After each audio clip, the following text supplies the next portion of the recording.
இந்த நொடியில் இந்த வீடியோவை நீங்கள் பார்ப்பது தற்செயல் அல்ல. பல கோடி மக்களில் உங்கள் ஆன்மா மட்டும் இதை தேர்ந்தெடுத்திருக்கிறது. ஏனென்றால் பிரபஞ்சம் உங்களிடம் ஏதோ சொல்ல முயற்சிக்கிறது.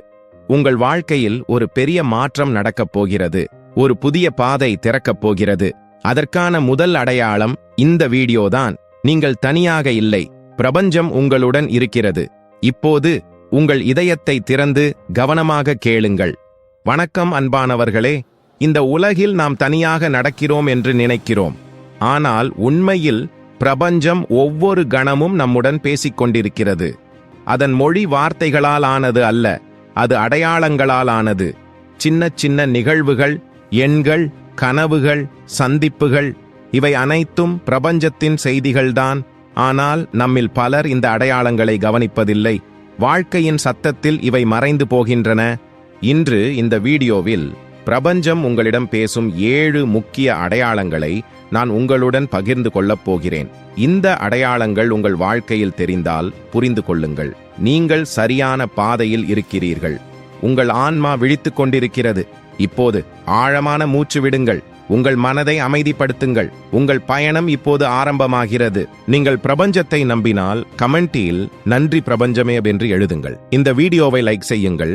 வெற்றி கதைகள் சேனலை சப்ஸ்கிரைப் செய்யுங்கள். முதல் அடையாளம் மீண்டும் மீண்டும் தோன்றும் எண்கள். நீங்கள் கடிகாரத்தை பார்க்கிறீர்கள். நேரம் 11:11. மொபைலில் ஒரு செய்தி வருகிறது. அதில் எண் 333. வாகன எண் தகடில் 555. இது தற்செயல் என்று நினைக்கிறீர்களா? இல்லை அன்பானவர்களே, இவை பிரபஞ்சத்தின் சமிக்ஞைகள். பழங்கால ஞானிகள் சொன்னார்கள், எண்கள் என்பது பிரபஞ்சத்தின் மொழி என்று. ஒவ்வொரு எண்ணுக்கும் ஒரு அதிர்வு உண்டு, ஒரு சக்தி உண்டு. 1 என்பது புதிய ஆரம்பம், 2 என்பது சமநிலை, 3 என்பது படைப்பு, 4 என்பது உறுதி, 5 என்பது மாற்றம், 6 என்பது அன்பு, 7 என்பது ஆன்மீக விழிப்பு, 8 என்பது செல்வம், 9 என்பது முழுமை. உங்கள் வாழ்க்கையில் எந்த எண் மீண்டும் மீண்டும் வருகிறதோ அதை கவனியுங்கள். அது உங்களுக்கு ஒரு செய்தியை சொல்கிறது. ஒரு கதை சொல்கிறேன், கேளுங்கள். தென்னிந்தியாவில் ஒரு சிறிய கிராமத்தில் ஒரு பெண் வாழ்ந்தாள். அவள் பெயர் மீனாட்சி. அவள் வாழ்க்கை மிகவும் கஷ்டமாக இருந்தது. வேலை இல்லை, பணம் இல்லை, எதிர்காலம் இருளாக தெரிந்தது. ஒரு நாள் அவள் கோவிலுக்கு சென்றாள். அங்கு அவள் ஒரு எண்ணை பார்த்தாள். 888. அது ஒரு தானப்பெட்டியில் இருந்தது. அவள் வீட்டுக்கு திரும்பினாள். வழியில் ஒரு கடையின் பேரில் அதே எண். அன்று இரவு அவள் கனவில் அதே எண். 3 நாட்கள் இப்படியே தொடர்ந்தது. அவளுக்கு புரிந்தது, இது ஒரு சமிக்ஞை என்று. 8 என்பது செல்வத்தின் எண். அவள் தன் பயத்தை விட்டுவிட்டு ஒரு சிறிய தொழில் ஆரம்பித்தாள். விதி விளையாடியது. 6 மாதங்களில் அவள் தொழில் வளர்ந்தது. இன்று அவள் மகிழ்ச்சியாக வாழ்கிறாள். இதுதான் பிரபஞ்சத்தின் சக்தி. அன்பானவர்களே, எண்கள் வழி காட்டுகின்றன, ஆனால் நாம் நம்ப வேண்டும்.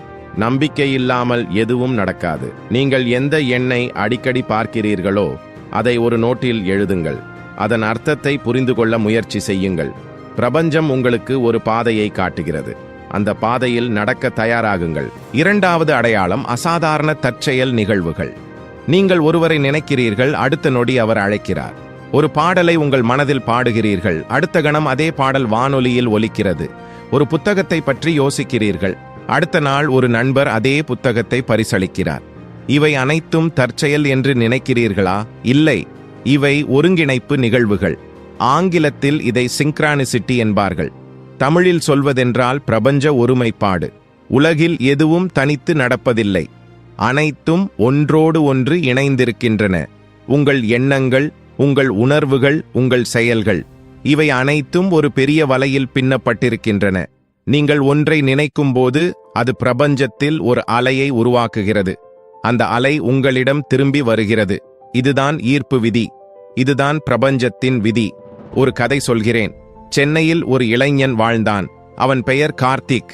அவன் ஒரு எழுத்தாளன் ஆக வேண்டும் என்று கனவு கண்டான். ஆனால் அவனுக்கு வழி தெரியவில்லை. ஒரு நாள் அவன் ஒரு பூங்காவில் உட்கார்ந்திருந்தான். அவன் மனதில் ஒரே ஒரு எண்ணம், எனக்கு ஒரு வழிகாட்டி வேண்டும். அப்போது பக்கத்தில் இருந்த ஒரு முதியவர் ஒரு புத்தகத்தை கீழே விழவிட்டார். கார்த்திக் அதை எடுத்து கொடுத்தான். அந்த புத்தகம் எழுத்தாளர்களுக்கான வழிகாட்டி புத்தகம். முதியவர் சிரித்தார். இது உனக்கானது என்று சொல்லி அதை அவனிடம் கொடுத்தார். அவர் ஒரு பிரபல எழுத்தாளர் என்று பின்னர் தெரிய வந்தது. இன்று கார்த்திக் ஒரு வெற்றிகரமான எழுத்தாளன்.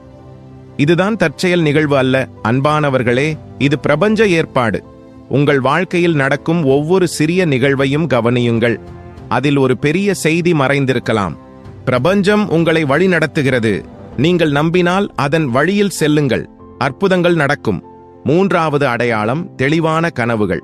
நாம் தூங்கும்போது நம் ஆன்மா ஒரு வேறு உலகுக்கு செல்கிறது. அங்கு பிரபஞ்சம் நம்முடன் நேரடியாக பேசுகிறது. சில கனவுகள் சாதாரணமானவை, ஆனால் சில கனவுகள் மிகவும் தெளிவாக இருக்கும். அவை நம் நினைவில் நிற்கும். காலையில் எழுந்ததும் கூட அவை மறையாமல் இருக்கும். இது போன்ற கனவுகள் பிரபஞ்சத்தின் செய்திகள். பழங்கால ரிஷிகள் கூறினார்கள், கனவுகள் மூலம் எதிர்காலத்தை அறிய முடியும் என்று. இந்திய வேதங்களில் கனவுகளுக்கு மிகப்பெரிய இடம் உண்டு. ஒவ்வொரு கனவும் ஒரு குறியீடு. நீர் என்பது உணர்ச்சிகள், நெருப்பு என்பது மாற்றம், மலை என்பது சவால்கள், பறவை என்பது சுதந்திரம், பாம்பு என்பது புதிய ஆற்றல். உங்கள் கனவில் என்ன வருகிறதோ அதை எழுதி வையுங்கள். அதன் பொருளை புரிந்து கொள்ள முயற்சி செய்யுங்கள். ஒரு கதை உண்டு. கேரளாவில் ஒரு பெண் வாழ்ந்தாள். அவள் பெயர் லக்ஷ்மி. அவள் ஒரு முக்கியமான முடிவை எடுக்க முடியாமல் குழப்பத்தில் இருந்தாள். ஒரு புதிய நகரத்திற்கு செல்லவா, இல்லை இங்கேயே தங்கவா? ஒரு இரவு அவளுக்கு ஒரு கனவு வந்தது. அவள் ஒரு தெளிவான நீல வானத்தின் கீழ் நடந்து கொண்டிருந்தாள். அவள் முன்னால் ஒரு பெரிய கோவில். அந்த கோவிலின் பெயர் புதிய நகரத்தின் கோவில் பெயர். கனவில் அவளுக்கு ஒரு குரல் கேட்டது, செல், உன் எதிர்காலம் அங்குதான் என்று. காலையில் எழுந்ததும் அவள் மனம் தெளிவாக இருந்தது. அவள் புதிய நகரத்திற்கு சென்றாள். அங்கு அவளுக்கு ஒரு நல்ல வேலை கிடைத்தது. அவள் வாழ்க்கை மாறியது. இதுதான் கனவுகளின் சக்தி. பிரபஞ்சம் நம் கனவுகள் மூலம் வழிகாட்டுகிறது. ஆனால் நாம் கவனிக்க வேண்டும். நாம் புரிந்து கொள்ள வேண்டும். இனி உங்கள் கனவுகளை கவனியுங்கள். அவை உங்கள் வாழ்க்கையை மாற்றும். நான்காவது அடையாளம் உள்ளுணர்வின் குரல். உங்கள் மனதில் திடீரென்று ஒரு உணர்வு வரும். இதை செய்யாதே, இதை செய் என்று. இது உங்கள் மனம் அல்ல, இது உங்கள் ஆன்மாவின் குரல். இது பிரபஞ்சம் உங்களுக்கு அனுப்பும் எச்சரிக்கை. உள்ளுணர்வு என்பது மிகவும் சக்தி வாய்ந்தது. இது பல முறை நம்மை ஆபத்திலிருந்து காப்பாற்றுகிறது. இது நம்மை சரியான பாதையில் வழிநடத்துகிறது. ஆனால் நம் நவீன வாழ்க்கையில் நாம் இந்த குரலை கேட்பதில்லை. நாம் மிகவும் பிஸியாக இருக்கிறோம். நம் மனம் எப்போதும் ஏதோ யோசிக்கிறது. ஆனால் உண்மையில் உள்ளுணர்வுதான் நம் பெரிய வழிகாட்டி. இதை நம் முன்னோர்கள் அறிந்திருந்தார்கள். அதனால்தான் அவர்கள் அமைதியாக தியானம் செய்தார்கள். அமைதியில்தான் உள்ளுணர்வு பேசும். ஒரு நிஜ நிகழ்வு சொல்கிறேன். பெங்களூரில் ஒரு மனிதர் வாழ்ந்தார். அவர் பெயர் ராஜேஷ். ஒரு நாள் அவர் ஒரு பெரிய தொழில் ஒப்பந்தத்தில் கையெழுத்திடப் போகிறார். அந்த ஒப்பந்தம் மிகவும் லாபகரமானது. அனைவரும் அதை செய் என்று சொன்னார்கள். ஆனால் கையெழுத்திடும் முன் அவருக்கு ஒரு உணர்வு வந்தது, இது சரியல்ல, இதை செய்யாதே என்று. அவரால் அந்த உணர்வை புறக்கணிக்க முடியவில்லை. அவர் ஒப்பந்தத்தை நிறுத்தினார். எல்லோரும் அவரை பைத்தியம் என்றார்கள். ஆனால் 2 மாதங்களுக்கு பின் அந்த நிறுவனம் மோசடியில் சிக்கி மூடப்பட்டது. அந்த ஒப்பந்தத்தில் கையெழுத்திட்ட அனைவரும் பெரிய இழப்பை சந்தித்தனர். ராஜேஷ் தப்பினார். இதுதான் உள்ளுணர்வின் சக்தி. பிரபஞ்சம் நம்மை பாதுகாக்கிறது. ஆனால் நாம் அதன் குரலை கேட்க வேண்டும். உங்கள் உள்ளுணர்வை நம்புங்கள். அது எப்போதும் உண்மையை மட்டுமே சொல்லும். அது உங்களை ஏமாற்றாது. இனி எப்போதாவது உங்கள் மனதில் ஒரு திடீர் உணர்வு வந்தால் அதை புறக்கணிக்காதீர்கள். அது பிரபஞ்சத்தின் குரல். கேளுங்கள், நம்புங்கள், செயல்படுங்கள். 5வது அடையாளம் தடைகளும் தாமதங்களும். இது ஆச்சரியமாக இருக்கலாம். தடைகள் எப்படி ஒரு நல்ல அடையாளமாகும் என்று நீங்கள் யோசிக்கலாம். ஆனால் இதுதான் உண்மை. அன்பானவர்களே, சில நேரங்களில் பிரபஞ்சம் உங்களை ஒரு தவறான பாதையில் இருந்து காப்பாற்ற தடைகளை அனுப்புகிறது. நீங்கள் ஏதாவது செய்ய முயற்சி செய்கிறீர்கள், ஆனால் அது நடப்பதில்லை. மீண்டும் மீண்டும் தோல்வி, மீண்டும் மீண்டும் தாமதம். இது ஏமாற்றத்தை தரும். ஆனால் இதை வேறு விதமாக பாருங்கள். இந்த தடை உங்களை ஒரு பெரிய ஆபத்திலிருந்து காப்பாற்றுகிறது. அல்லது இந்த தாமதம் உங்களை இன்னும் சிறந்த வாய்ப்புக்காக தயார் செய்கிறது. பிரபஞ்சத்தின் நேரம் உங்கள் நேரத்தை விட வித்தியாசமானது. நீங்கள் இப்போது வேண்டும் என்று நினைக்கிறீர்கள், ஆனால் பிரபஞ்சம் சொல்கிறது இன்னும் கொஞ்சம் பொறு என்று. காரணம் உண்டு. எல்லாவற்றுக்கும் சரியான நேரம் உண்டு. பூக்கள் சரியான காலத்தில்தான் பூக்கின்றன. பழங்கள் சரியான காலத்தில்தான் கனியும். உங்கள் வெற்றியும் சரியான காலத்தில்தான் வரும். ஒரு கதை சொல்கிறேன். மும்பையில் ஒரு இளம் பெண் வாழ்ந்தாள். அவள் பெயர் பிரியா. அவள் ஒரு நடிகை ஆக வேண்டும் என்று விரும்பினாள். அவள் பல ஆடிஷன்களுக்கு சென்றாள். ஆனால் எல்லா இடங்களிலும் நிராகரிக்கப்பட்டாள். 2 ஆண்டுகள் கடந்தன. ஒன்றும் நடக்கவில்லை. அவள் சோர்ந்து போனாள். ஊருக்கு திரும்ப முடிவு செய்தாள். கடைசியாக ஒரு ஆடிஷனுக்கு சென்றாள். அங்கு இயக்குனர் அவளை பார்த்து சொன்னார், இதுதான் நான் தேடிக்கொண்டிருந்த முகம் என்று. அவளுக்கு முக்கிய பாத்திரம் கொடுக்கப்பட்டது. அந்த படம் மிகப்பெரிய வெற்றி. இன்று பிரியா ஒரு பிரபல நடிகை. அவள் பின்னர் சொன்னாள், அந்த 2 ஆண்டு தாமதம் இல்லாமல் இன்று நான் இருக்க மாட்டேன் என்று. அந்த காலத்தில் அவள் நடிப்பை கற்றுக்கொண்டாள். அவள் முதிர்ச்சி அடைந்தாள். அவள் தயாராக இருந்தாள்.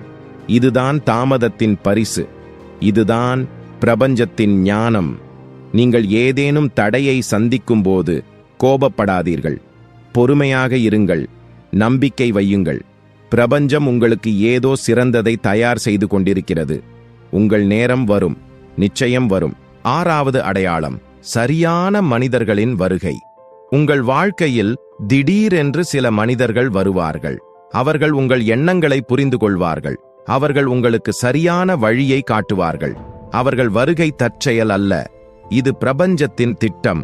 ஒவ்வொரு மனிதரும் உங்கள் வாழ்க்கையில் ஒரு நோக்கத்துடன் வருகிறார்கள்.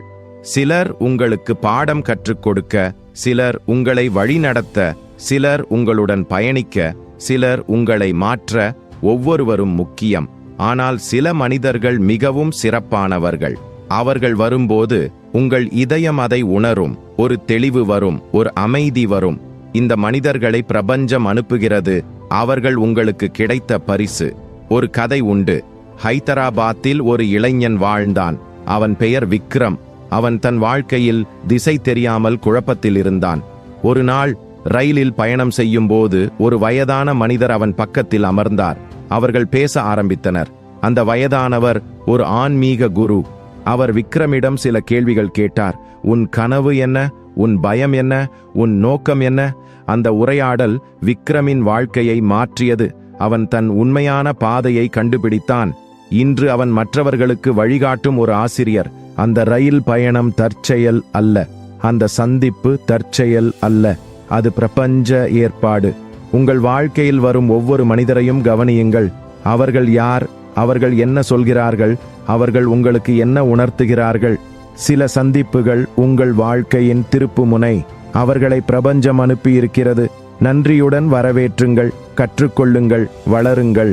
7வது அடையாளம், இயற்கையின் குறியீடுகள். பிரபஞ்சம் இயற்கை மூலமாகவும் நம்முடன் பேசுகிறது. ஒரு வானவில், ஒரு பறவை, ஒரு பூ, ஒரு மரம், இவை அனைத்தும் செய்திகளை தாங்கி வருகின்றன. பழங்காலத்தில் நம் முன்னோர்கள் இயற்கையை வணங்கினார்கள். ஏனென்றால் அவர்கள் அதன் மொழியை புரிந்து கொண்டார்கள். காகம் கத்தினால் விருந்தினர் வருவார் என்றார்கள். பட்டாம்பூச்சி வந்தால் நல்ல செய்தி வரும் என்றார்கள். இது மூட நம்பிக்கை அல்ல. இது இயற்கையின் குறியீடு. எல்லாவற்றிலும் ஒரு செய்தி உண்டு. எல்லாவற்றிலும் ஒரு அர்த்தம் உண்டு. ஒரு நிஜ நிகழ்வு சொல்கிறேன். கோவையில் ஒரு விவசாயி வாழ்ந்தார். அவர் பெயர் முருகன். அவருக்கு பெரிய நிலம் இருந்தது. ஒரு ஆண்டு மழை வரவில்லை. பயிர்கள் அழிந்தன. அவர் மிகவும் கவலையில் இருந்தார். ஒரு நாள் காலையில் அவர் வயலில் நடந்து கொண்டிருந்தார். அப்போது வானத்தில் 7 நாரைகள் பறந்தன. அவை ஒரு வட்டமாக சுற்றின. பின் வடக்கு திசை சென்றன. அவர் அதை ஒரு நல்ல சகுனமாக எடுத்துக்கொண்டார். மறுநாள் அடர்ந்த மேகங்கள் வந்தன. நல்ல மழை பெய்தது. அவரது பயிர்கள் பசுமையானது. அவர் அந்த ஆண்டு நல்ல விளைச்சல் பெற்றார். இதுதான் இயற்கையின் மொழி. பிரபஞ்சம் இயற்கையின் மூலம் நம்முடன் பேசுகிறது. உங்கள் சுற்றுப்புறத்தை கவனியுங்கள். ஒரு பட்டாம்பூச்சி, ஒரு வானவில், ஒரு மேகம், ஒரு காற்று, இவை அனைத்தும் உங்களுக்கு ஏதோ சொல்கின்றன. இயற்கையுடன் இணைந்திருங்கள். அமைதியாக கவனியுங்கள். பிரபஞ்சத்தின் மொழியை நீங்கள் புரிந்து கொள்ள ஆரம்பிப்பீர்கள். 8வது அடையாளம், மனமைதியின் திடீர் தருணங்கள். உங்கள் வாழ்க்கை எவ்வளவு பிரச்சனைகளால் நிறைந்திருந்தாலும் திடீரென்று சில தருணங்களில் ஆழ்ந்த அமைதியை நீங்கள் உணர்வீர்கள். எதற்கும் காரணம் இல்லாமல் உங்கள் மனம் அமைதியாக இருக்கும். எல்லாம் சரியாகிவிடும் என்ற ஒரு உணர்வு வரும். இது மிகவும் சக்தி வாய்ந்த அடையாளம். இது பிரபஞ்சம் உங்களிடம் சொல்வது, நான் உன்னுடன் இருக்கிறேன் என்று. எல்லாம் சரியாகும், கவலைப்படாதே என்று. இந்த அமைதி உங்கள் ஆன்மாவிலிருந்து வருகிறது. இது உங்களுக்கு பிரபஞ்சம் தரும் ஆசீர்வாதம். இதை நம்புங்கள், இதை போற்றுங்கள். இந்த தருணங்கள் உங்களுக்கு வலிமையை தரும். நீங்கள் எந்த புயலையும் சமாளிக்க முடியும். ஏனால் பிரபஞ்சம் உங்க பக்கம். அன்பான சகோதர சகோதரிகளே, நீங்கள் இந்த வீடியோவை இங்கு வரை பார்த்தீர்கள் என்றால் நீங்கள் ஒரு சிறப்பான ஆன்மா. உங்கள் ஆன்மா விழித்துக் கொண்டிருக்கிறது. பிரபஞ்சம் உங்களை அழைக்கிறது. இந்த 7 அடையாளங்களை நினைவில் கொள்ளுங்கள். மீண்டும் மீண்டும் வரும் எண்கள், அசாதாரண தற்செயல் நிகழ்வுகள், தெளிவான கனவுகள், உள்ளுணர்வின் குரல், தடைகளும் தாமதங்களும், சரியான மனிதர்களின் வருகை, இயற்கையின் குறியீடுகள், இவை அனைத்தும் பிரபஞ்சம் உங்களிடம் பேசும் வழிகள். ஆனால் இவை வெறும் அடையாளங்கள் மட்டுமல்ல, இவை வாழ்க்கையை மாற்றும் வழிகாட்டிகள். உங்கள் வாழ்க்கையில் எப்போதாவது இந்த அடையாளங்களை நீங்கள் பார்த்தால் நிறுத்துங்கள், அமைதியாக இருங்கள், கவனியுங்கள், புரிந்து கொள்ளுங்கள். பிரபஞ்சம் உங்களுக்கு ஒரு செய்தியை அனுப்புகிறது, அதை புறக்கணிக்காதீர்கள். உங்கள் வாழ்க்கையின் ஒவ்வொரு கணமும் அர்த்தம் உள்ளது. ஒவ்வொரு நிகழ்வும் ஒரு பாடம், ஒவ்வொரு சந்திப்பும் ஒரு பரிசு, ஒவ்வொரு தடையும் ஒரு வாய்ப்பு. வாழ்க்கை என்பது நீங்கள் நினைப்பதை விட மிகவும் மாயமானது. இது வெறும் நாட்கள், மாதங்கள், வருடங்கள் அல்ல. இது ஒரு ஆன்மீக பயணம். உங்கள் ஆன்மா பூமிக்கு வந்திருக்கிறது ஏதோ கற்றுக்கொள்ள, ஏதோ அனுபவிக்க, ஏதோ பகிர்ந்து கொள்ள, ஏதோ நிறைவேற்ற.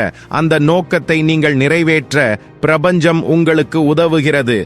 அது உங்களை வழிநடத்துகிறது, அது உங்களை காப்பாற்றுகிறது, அது உங்களை ஆசீர்வதிக்கிறது. நீங்கள் மட்டும் கவனிக்க வேண்டும், நீங்கள் மட்டும் நம்ப வேண்டும், நீங்கள் மட்டும் செயல்பட வேண்டும். இனி உங்கள் வாழ்க்கை வேறு விதமாக இருக்கட்டும். நீங்கள் உங்கள் சுற்றுப்புறத்தை கவனிக்க ஆரம்பிக்கும் போது அற்புதங்கள் நடக்கும். பிரபஞ்சம் உங்களுடன் பேச ஆரம்பிக்கும். உங்கள் வாழ்க்கை ஒரு புதிய அர்த்தத்தை பெறும். நீங்கள் தனியாக இல்லை என்பதை நீங்கள் உணர்வீர்கள். ஒவ்வொரு கணமும் உங்களுடன் ஒரு மகத்தான சக்தி இருக்கிறது. அந்த சக்தி உங்களை நேசிக்கிறது. அந்த சக்தி உங்களை வழி நடத்துகிறது. அந்த சக்தி பிரபஞ்சம், அந்த சக்தி இறைவன், அந்த சக்தி நீங்கள். ஏனென்றால் நீங்களும் பிரபஞ்சத்தின் ஒரு பகுதி. நீங்களும் அந்த மகத்தான சக்தியின் ஒரு அம்சம். இதை நினைவில் கொள்ளுங்கள், இதை உங்கள் இதயத்தில் வையுங்கள். இனி நீங்கள் வாழும் ஒவ்வொரு நாளும் ஒரு ஆசீர்வாதம், ஒவ்வொரு மூச்சும் ஒரு பரிசு, ஒவ்வொரு தருணமும் ஒரு அற்புதம். நன்றியுடன் வாழுங்கள். நீங்கள் பிரபஞ்சத்தை நம்பினால் கமெண்டில் நன்றி பிரபஞ்சமே என்று எழுதுங்கள். இந்த வீடியோவை லைக் செய்யுங்கள். வெற்றி கதைகள் சேனலை சப்ஸ்கிரைப் செய்யுங்கள்.